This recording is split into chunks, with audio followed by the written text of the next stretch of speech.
আসসালামু আলাইকুম।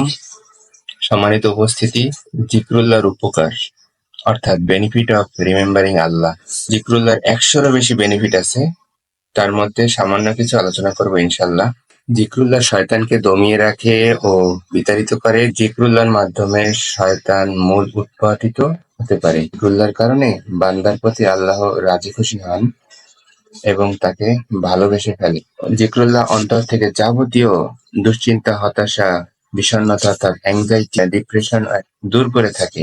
জিক্রুল্লাহর মাধ্যমে অন্তর আনন্দিত হয়, খুশির সমীরণ প্রবাহিত হয়, সুখের উর্মিমালা আশ্রে পড়ে।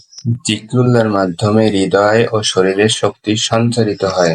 জিক্রুল্লাহর বিভায় চেহারা ও অন্তর আলোকিত হয়। জিক্রুল্লাহ বান্দার রিজিকের বন্দোবস্ত করে।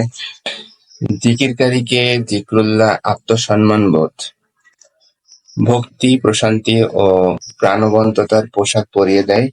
জিক্রুল্লাহর মাধ্যমে গীবত ও চগলখড়ির মতো জঘন্য অপরাধ থেকে বেঁচে থাকা যায়। জিকিরকারীকে স্বয়ং আল্লাহ তাআলা স্মরণ করে থাকে, সুবহানাল্লাহ, এবং তাকে নিয়ে আসমানে আলোচনা করা হয়, যার রেফারেন্স সূরা বাকারার ১৫২ নম্বর আয়াতে। সুতরাং আল্লাহর স্মরণ অর্থাৎ জিক্রুল্লাহ ছাড়া কোনো উপায় নেই।